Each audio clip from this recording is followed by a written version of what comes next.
Trabajadores de las empresas Polar rechazan la medida de expropiación impuesta por el gobierno de Nicolás Maduro a uno de sus centros de distribución de alimentos de primera necesidad en la capital. Más de 1.000 empleos directos y 3.000 indirectos se verán afectados. A eso se suma la escasez que generará en los estados Vargas, Miranda y el Distrito Capital. Oliver Fernández desde Caracas ha preparado el siguiente informe. Este miércoles, en horas de la noche, el régimen chavista decidió arremeter en contra de la única empresa que, pese a las limitaciones, ha logrado seguir produciendo en Venezuela. Sus empleados consideran que si Empresas Polar cierra las puertas, los venezolanos vivirán los momentos más oscuros de su historia. Porque estos son los mayores productores de consumo masivo para el país. Ellos son los que te sacan a ti. ¿Qué otra empresa te saca a ti? Bueno, está la empresa Monaca también, pero no es tan grande como Polar. ¿Cuántos artículos tiene Polar en el mercado? La mayoría de lo que consumimos los venezolanos. ¿Qué va a pasar si en Venezuela se cierra la Polar, señor? Usted que trabaja en esta comunidad. Lo mismo que le dije y vuelvo y lo repito otra vez. Nos iremos a comer uno a los otros.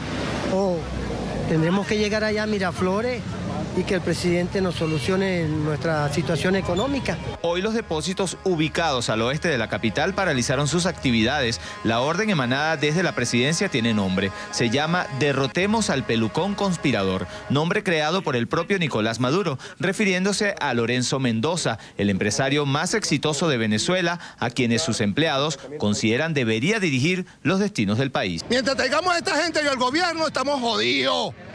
Ya está bueno ya. Las empresas que expropió el gobierno, pregúnteselo a esta señorita, ¿cuánto está produciendo? Aquí el único que trabaja es Mendoza. Mendoza es el único que le echa bola. Si el gobierno fuera como Mendoza, fuera una maravilla. La angustia se apodera de los trabajadores, preocupados por su empleo y por la distribución de alimentos en el país, exigen al régimen de Maduro no acabar con sus puestos de trabajo. Esto está mal, hermano, porque si expropian la única sucursal que tiene Alimentos Polar aquí en Caracas, no se puede garantizar el abastecimiento aquí en Caracas. Imagínense usted, yo soy trabajador indirecto, yo no soy trabajador directo. Si yo no hago viajes, no cobro.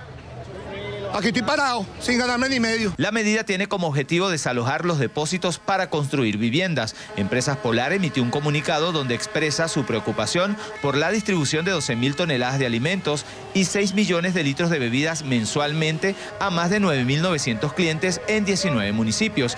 Piden que se reconsidere la medida que estaría afectando a miles de trabajadores encargados de abastecer a importantes estados como Miranda, Vargas y Distrito Capital. De concretarse la medida de expropiación, más de 800 toneladas de alimentos de primera necesidad dejarán de circular diariamente. Esto traerá como consecuencia más escasez en los estados Vargas, Miranda y el Distrito Capital. Es la información que manejamos desde Caracas, Venezuela, y con ella los invitamos a que continúen con más de la tarde. Oliver, gracias por ese reporte. En esta parte del programa vamos a hacer contacto con el doctor Juan Manuel Rafali. Él es abogado constitucionalista. Doctor, buenas tardes. Gracias por acompañarnos aquí en la tarde. Bienvenido. Muchas gracias por la llamada, a la orden. Doctor Rafali, yo quisiera comenzar preguntando, ¿expropiar en Venezuela es constitucional? Sí, bueno, el Instituto de la Expropiación existe en prácticamente todos los países del mundo, pero contradictoriamente es una institución jurídica que se utiliza para proteger a la propiedad. Es decir, la expropiación lo que implica es que a ti nadie te puede quitar lo tuyo, incluyendo el Estado, si no hay una causa de utilidad pública y social, un procedimiento, una indemnización. Es decir, es la regulación del procedimiento bajo el cual de manera excepcional el Estado le puede quitar a un privado algún bien y tiene que mediar evidentemente una causa de utilidad pública y social. Lo que pasa es que en Venezuela se ha desnaturalizado esa institución y se ha convertido en una herramienta para atacar a la propiedad en lugar de defenderla. Entonces, bueno, por los motivos más fútiles que uno se puede imaginar, incluyendo el hecho de que el Libertador se haya tomado un café en un edificio, se han expropiado bienes. Y bienes son no solo activos, sino empresas como tal, y bueno, ya sabemos lo que ha resultado. Incluso se le da un carácter hasta sancionatorio, o sea, si te portas mal, te expropio, una cosa que es insólita. Es decir, la forma como se ha ejecutado, se ha tratado, se ha manejado, incluso a nivel legal, la expropiación en Venezuela es motivo de estudio en todas las facultades de derechos constitucionales, de derechos del mundo, en especial en las cátedras de constitucional, porque es precisamente lo que no es la institución de la expropiación.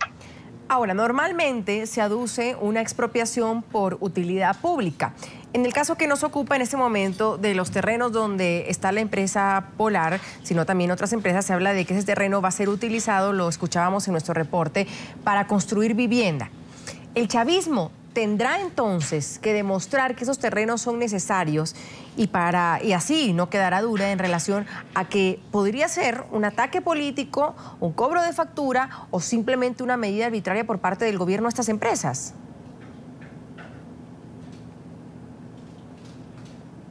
Sí, fíjate, varias precisiones en relación con lo de anoche, ¿no? Lo de anoche es, aparentemente, por lo que hemos podido conocer, lo que implicó fue la actuación de una juez que fue a hacer una notificación sobre el procedimiento expropiatorio y han pedido un desalojo sobre un complejo industrial en donde funcionan varias empresas, incluyendo Polar. Eso permite, digamos, avisorar que de lo que se puede llegar a tratar esto es de una ocupación previa de unos inmuebles. Es decir, no es de la expropiación de la empresa, sino de un activo específico que son esos galpones y que afecta a muchas empresas. En efecto, la construcción de viviendas puede ser una causa de utilidad pública y social. Lo que ocurre es que el Estado tiene que ejercer su potestad expropiatoria de manera racional y ponderada. Es decir, el Estado tiene que ver cuál es el grado de daño o de afectación que causa una expropiación y cuál es el beneficio o utilidad pública que como contrapartida genera.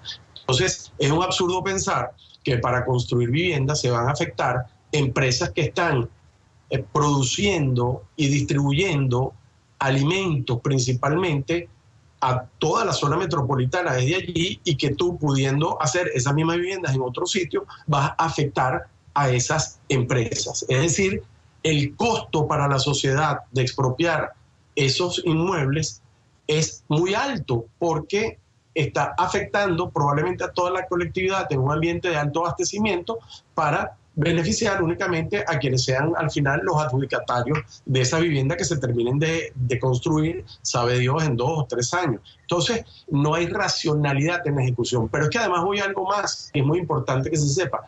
El origen de esto es un decreto expropiatorio que firmó el presidente Chávez en vida, o sea, hace varios años. Entonces, ¿cuál es la urgencia? ¿Cuál es la causa de utilidad pública y social de ejecutar esto cuando es un decreto que tiene mucho tiempo? A esto verdaderamente lo tiñe una aureola de irracionalidad, de falta de oportunidad, de descriterio. Por eso que yo no pongo, digamos, o sea, no me extrañaría para nada de que esta actuación, dependiendo de quien haya dado la orden de ejecutarla, pueda llegar a ser reversada, como se reversó hace muy poco tiempo la orden según la cual estas mismas empresas tenían que pasar la distribución de sus productos a las redes sociales, a las redes manejadas por el gobierno, a las redes de distribución de alimentos. Eso no duró ni 24 horas porque se dieron cuenta que iban a cambiar 5.000 puntos de venta por 500 y que las colas iban a ser horribles. Aquí puede ocurrir algo parecido. ¿Cómo hacen para operar estas empresas y llevar sus alimentos al área metropolitana de Caracas y las zonas vecinas si tienen que empezar a hacer una operación logística de ubicación de otros galpones, acondicionamiento, establecimiento de otras rutas con los distribuidores? Es un disparate. Eso no tiene ni pies ni cabeza, y menos con una situación de escasez y a pocos meses de un proceso electoral. Yo, si fuera el gobierno, reversaría esta medida. Ahora, vamos al hecho expropiatorio en sí. Tendría que mediar además una indemnización, pero esto no ocurre, no ha ocurrido en las expropiaciones, por lo menos en la mayoría de las que se tiene información que ha hecho el gobierno venezolano. Y si no se indemniza, ¿cómo se llama eso entonces? Sí, fíjate, el proceso implica además un avalúo que el interesado puede objetar, y en caso de no haber acuerdo se iría a la fase judicial para determinar el valor de ese inmueble, en este caso, y pagarle al propietario el derecho de propiedad que se le está arrebatando por la supuesta causa de utilidad pública y social. En efecto, en la mayoría o en muchos casos eso no ha ocurrido y simplemente no se ha indemnizado, y por eso es que se habla no de expropiaciones, sino en muchos casos de expoliaciones, que son efectivamente tomas de la propiedad de manera irregular por parte del Estado.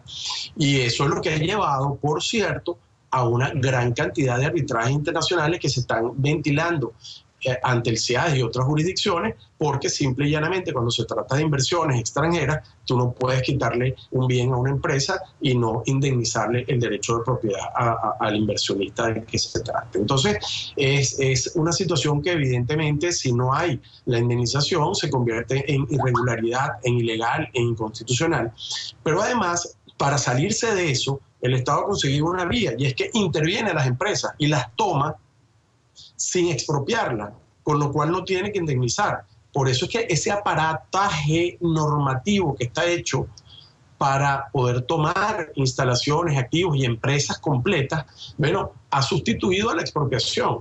Y ese tipo de actitudes, esa visión normativa y ejecutiva de lo que es la agresión a la actividad empresarial es lo que nos ha llevado a donde estamos. Entonces, bueno, simple y llanamente, cuando uno produce este tipo de acciones de acoso, de acorralamiento a la actividad empresarial y además tienes problemas de divisas y problemas macroeconómicos, pues no tiene que haber absolutamente inflación y desabastecimiento. Entonces, esta es la verdadera guerra económica. La verdadera guerra económica es seguir atropellando a los empresarios, quitándoles los activos, interviniéndolos, decomisándoles los inventarios, en fin. Entonces, tú no puedes pretender pues, que en un esquema de agresión empresarial de esta magnitud, bueno, el país tenga productividad. Más cuando lo que intentó hacer el gobierno, que fue sustituir la actividad productiva y asumirla a través de estas expropiaciones, expoliaciones o intervenciones, bueno, ha sido un desastre, porque están todas las empresas intervenidas por el Estado con unas muy pocas excepciones, totalmente quebradas, paralizadas, los trabajadores quejándose, la calidad de los bienes, bueno, pésima, no se consiguen. Entonces, claro, no podemos, pues, sino estar viviendo las consecuencias de una política antiempresarial que atenta contra la productividad. Voy a agradecer al abogado constitucionalista Juan Manuel Raffaly, él es constitucionalista, abogado también. Doctor, gracias por habernos acompañado en estos minutos aquí en la tarde en NTN 24. También gracias por su claridad y por ayudarnos a entender de qué tipo de expropiación es la que se habla en Venezuela. Muy amable. Gracias a ustedes, muy amables y siempre a la orden.